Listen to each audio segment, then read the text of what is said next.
औज़ुबिल्लाहिमिनश्शैतानिर्रजीम बिस्मिल्लाहिर्रहमानिर्रहीम। अज़ीज़ तालिब इल्म, मैं आपको एडवांस स्टडीज़ इन डेवलपमेंटल डिसेबिलिटीज़ के 15th लेक्चर में वेलकम करता हूँ। आज का हमारा लेक्चर स्पेशल एजुकेशन सर्विसेज से रिलेटेड होगा। स्पेशल एजुकेशन की डेफिनेशन का जहाँ तक ताल्लुक है हम पहले भी पढ़ चुके हैं। Special education is defined by the individuals with disabilities education improvement act of 2004 idea, specially designed instructions at no cost to parents to meet the unique needs of the child with disabilities. Special education includes direct educational instruction by a special education teacher. Related services such as language therapy, speech therapy, physical therapy, occupational therapy or social work services, paraprofessional sport or consultation from a special education professional to the general education teacher. ये जो है सारी चीज़ों को मिला के हम special education कहते हैं और ये हमें मिलती है आइडिया 2004 वाली डेफिनेशन से। थोड़ी सी मुझे इसमें इम्प्रूवमेंट लग रही है सेक्शन 602 के हवाले से। तो ये सारे काम स्पेशल एजुकेशन सर्विसेज में होते हैं, आप सारे लोग वाकफ हैं। Eligibility for the special education, ये भी हम पहले देख चुके हैं। Eligibility for special education services is defined by the IDEA 2004, two other laws, section 504 of the Rehabilitation Act of the 1973 and the American with Disabilities Act 2008 also contribute to this concept. Another law affecting special education needs but not directly pertaining to the eligibility, No Child Left Behind, NCLB Act of 2001. ये आमतौर पे eligibility जो है वो determine करते हैं special education की services के लिए। हमारे यहाँ भी कुछ लॉज जो है वो मौजूद हैं जो स्पेशल एजुकेशन की को डिटरमिन करते हैं। Individual with disability education improvement act 2004 for a child to receive special education services, he or she must have physical, cognitive, behavioral impairment that interferes with the ability to benefit from the instruction in the general classroom curriculum. ये general किस्म की education है जो 2004 के तहत है कि अगर किसी बच्चे के अंदर फिजिकल, कॉग्निटिव और बिहेवियरल इम्पेयरमेंट इस तरह से हो कि वो जनरल एजुकेशन क्लासरूम का जो करिकुलम है उससे फ़ायदा ना उठा सके तो वो इंडिविजुअल विद डिसेबिलिटीज जो है वो होगा। Fall under the following categories, ये कैटेगरीज भी उसके अंदर शामिल है। इंटेलेक्चुअल डिसेबिलिटी, हियरिंग इम्पेयरमेंट, ये आप रीडिंग दे लेंगे, इससे भी हम सारे लोग वाकफ हैं। The following are example of the student who may covered by section 504 to receive special education services but not by the IDEA 2004. Student with communicable diseases, student who use alcohol, student with temporarily disabilities resulting from accidents who may need short-term hospitalization or homebound recovery, pregnant students, student with attention disorder without significant academic deficiencies, student with Tourette syndrome, epilepsy और cancer. तो ये 504 जो है वो भी काफ़ी हद तक ऐसे बच्चों को एड्रेस करता है जो स्पेशल एजुकेशन के लिए जिनकी एलिजिबिलिटी है, जो किसी खास कैटेगरी के अंदर नहीं आते, लेकिन ये स्टूडेंट भी एलिजिबल होते हैं स्पेशल एजुकेशन के लिए। Other factors that define disability, non discriminatory assessment and eligibility, ये भी बड़ा ज़रूरी है जो डिसेबिलिटी को डिफाइन करते हैं कि वो उसके अंदर कोई डिस्क्रिमिनेशन ना हो असेसमेंट के अंदर। Public schools are obliged to provide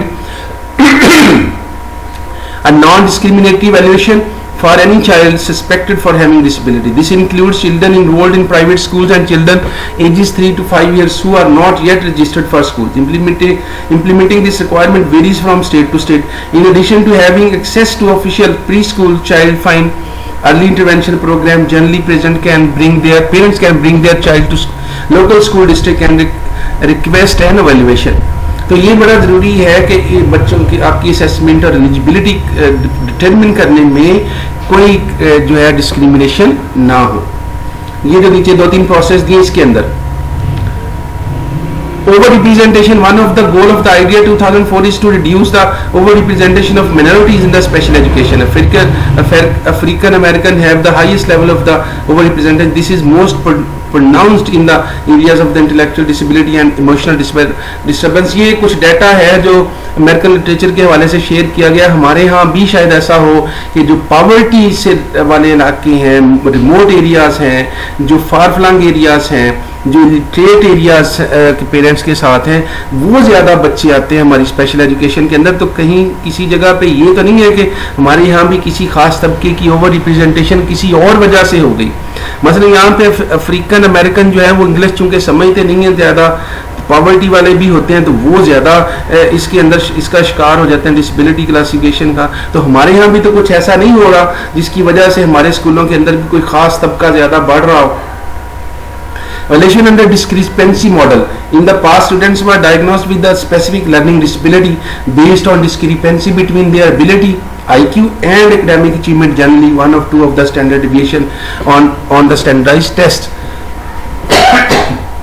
ये डिस्क्रिपेंसी फार्मूला लगता रहा कि आपके IQ और आपकी एक्चुअल जो अचीवमेंट है उसमें जो डिफरेंस है, 2 standard deviation below the average जो है वो इस्तेमाल करते रहे। तो ये भी कोई अच्छा फार्मूला नहीं है। The discrepancy model is often called the wait to fail model as a child ages he or she will fall far enough behind to have a significant difference between her ability and achievement, and the school will finally be permitted to provide special education services at the time। तो जैसे इसमें ये भी जो IQ है ये चल controversial है, तो ये जो फॉर्मूला ये भी कोई अच्छा नहीं है, इसका भी ख्याल रखा जाना जरूरी है। रिस्पॉन्स टू इंटरवेंशन ये भी एक इंडिकेटर है सर्विसेज के लिए। RTI का presents a shift in the thinking about the students who have difficulty learning at the same rate at their peers. Student with learning difficulties are provided supplementary instruction within general education, with special education being the final rung on the ladder of the support. तो RTI भी research base है कि किस तरह से respond करते हैं बच्चे जनरल एजुकेशन में, उनको स्पेशल एजुकेशन की इंटरवेंशन दी जाती है, लेकिन अल्टीमेटली इनका गोल भी स्पेशल एजुकेशन ही बनती है। RTI was introduced by the IDEA 2004 as an alternate and preferred method for diagnosing children with SLD. The RTI model is 3-tier model. About 80% of the students fall in the tier 1. These are students that respond to the research-based instructions provided in the classroom as perform near grade level or above. Second year में 20% students are served in the second year. These are students performing below grade level. At the tier 3rd, students receive smaller group or individual instruction targeted to meet their unique areas of weakness in addition to the services they receive on the tiers 1 and 2. तो इस तरह से RTI response जो है ये भी एक समझ लें एरिया है for the services for special education. Special education are description, accommodation and modification, ये भी सर्विसेज का हिस्सा है, टीचर्स के जिम्मे है। Student with the disability can be supported within the general education curriculum in many different ways, among which are accommodation and curriculum modification. Accommodation are the changes in the way student has access to the curriculum or the demonstrate learning. Curriculum modification reading may involve approximations of the grade level curriculum such as HI low readers of the student with mild disabilities. HI low readers allow access to high content literature. तो ये भी services का हिस्सा है कि accommodation और modification जो है वो सिलेबस के अंदर जनरल करिकुलम के अंदर की जाए। Inclusion practices, a number of the practices have been developed to accomplish the goal of the inclusion. Inclusion refers to educating persons with disabilities alongside the student without disabilities. Such students attend the neighborhood schools and general education classes with the necessary accommodation, modification and supplemental sports. तो ये भी education services का हिस्सा है inclusion के लिए भी। Special instruction methods. One instructional method beneficial to the students with disabilities within the general education environment is cooperative learning. ये कुछ इंस्ट्रक्शन हैं जो जनरल क्लासरूम के अंदर जो है वो स्पेशल बच्चों को की भी ज़रूरियात के लिए काफ़ी अहम रोल अदा करते हैं। इसमें cooperative learning है, a term that describe a range of the team-based learning strategies. Students are divided into small teams with varying abilities and are assigned a task that they complete together. Team members monitor, assist and provide each other with the feedback. Another strategy is peer tutoring, which provides students opportunities to support each other as they practice to attain mastery of the material initially taught by the teacher.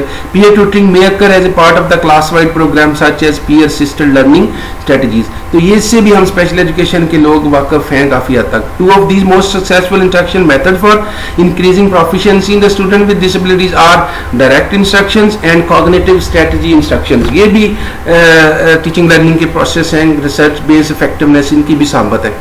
Direct instruction is a codified approach to teacher-led instruction that provide explicit instructions with teacher modeling extensive practice through choral response, brisk pacing and immediate corrective feedback। ये इसमें teacher direct काम करवाता है बच्चों को और साथ साथ फिर उनकी करेक्टिव मेजर्स भी लेता रहता है। CSI is beneficial when teaching more complex material involving problem solving and decision making. CSI teaching metacognitive strategies, thinking about thinking to improve learning and performance. ये भी काफ़ी हद तक बेहतर पढ़ाने का तरीका है। CSI model has 6 stages as described. The कौन सी stages है? Developing and activating background knowledge, discussing the strategy, modeling the strategy, memorizing the strategy, support the strategy, guided practice using scaffold instructional techniques, performing independently। आम तरीके में भी हम ऐसे ही करते हैं, लेकिन ये ज़रा ज़्यादा गेज तरीका है कि हम पहले बैकग्राउंड नॉलेज एक्टिवेट करवाते हैं, फिर वो स्ट्रेटजी जो करवाना काम है उसको डिस्कस करते हैं, फिर उस स्ट्रेटजी को मॉडल करवा के दिखाते हैं, फिर उसको मेमोराइज करवा देते हैं, फिर उसको स्पोर्ट स्ट्रेटजी गाइडिंग प्रैक्टिस करवाते हैं और आखिर पे वो इंडिपेंडेंटली प्रैक्टिस करवाते हैं उसकी। Related services with in the special education, ये लिस्ट है स्पेशल एजुकेशन की जो सर्विसेज हो सकती हैं। Speech language pathology and audiology services, psychological services, physical and occupational therapy, काफ़ी सारी हम इससे वाकिफ़ हैं। अल्लाह करे हमारे यहाँ भी इस तरह की सर्विसेज आ जाएं। आईईपी से हम सारे लोग वाकिफ़ हैं, ये भी स्पेशल एजुकेशन सर्विसेज का एक हिस्सा है। इसको मैंने ज़्यादा डिटेल से डिस्कस नहीं किया क्योंकि इस पर पहले एक लेक्चर हो चुका है। द ट्रांजिशन डिजिटलाइज एजुकेशन पर ये बड़ा अहम है कि ट्रांजिशनल जो है इस पे ज़्यादा तवज्जो दी जानी चाहिए। Adolescent with the disability need to start preparing for life in the community according to IDEA 2004। The plans for meeting this goal may include preparing for the post secondary education, vocational training, integrated employment including supported employment, competitive employment, continuing and adult education, adult services, independent living और community participation। इनका भी transition के अंदर ख्याल रखना, ये भी हमारे यहाँ भी ये निगलेक्टेड है। हमारे यहाँ तो खैर काफ़ी, लेकिन ट्रांजिशन का भी टीचर्स को ख्याल रखना चाहिए। हमारे यहाँ इसमें भी रिसर्च होनी चाहिए कि जी जो ट्रांजिशन फेज़ है वो कितनी सक्सेसफुल है सेकेंडरी और पोस्ट सेकेंडरी लेवल पे। Post-secondary goals are deeply enriched in values and beliefs about family, community, adulthood, disability. In transition IEP, it should be culturally responsive. तो ये भी एड्रेस होने ज़रूरी है ट्रांजिशन IEP के अंदर। Services provide by the special education teachers, इससे भी सारे लोग हम वाकिफ़ हैं। इससे भी ज़्यादा डिटेल मैंने इसलिए नहीं बताई कि क्या कर सकता है काम। Provide individual instruction, supplementary aid, supports design to meet the needs of the student with disability. Teacher mission is to instruct and support the student so he और she is able to access the curriculum, benefit from education instructions and be prepared for the life after the school। ये सारे काम special education का teacher उसके जिम्मे है। Teacher instruct in academic functional skills in behaviour areas. In academics they teach the same material और content for moderate to severe impairment as it taught in the general education curriculum, but with accommodation and modification. Function skill include academic skills, social communicative skills, recreation and leisure skills, personal care skills, vocational skills and participation in the community। ये सारे काम जो हैं वो teacher करता है। ख्याल रखने की बात ये है कि आप ये सारे काम करवाते हैं as a teacher. The role of the special education teacher ज़्यादा डिटेल के साथ है। क्या करता है जी special education teacher as a database decision maker, उसका डेटाबेस बनाता है। The education teacher implement of the evidence based intervention बनाता है। The education teacher as a differentiator of the instruction, as implementer, facilitator of socio emotional behaviour support, teacher as a collaborator, teacher as A special education teacher, supervisor और professional, special education as a co teacher. ये सारे काम भी इसके जिम्मे हैं।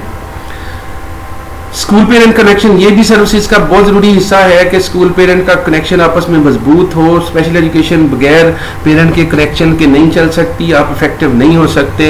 एक example के तौर पे मैंने बता दिया, parent might know of the special interest और enjoyable activity that the educator might provide as a motivator for the child school performance. तो ये बड़ा ज़रूरी है कि टीचर पेरेंट्स को इत्मीनान में लेता रहे। ये सर्विसेज है, मैं दुआ गो हूँ कि हमारे स्कूलों में भी ये सर्विसेज आ जाए, टीचर इन सारे कामों को करें। अल्लाह हम सब का हामी नासर हो।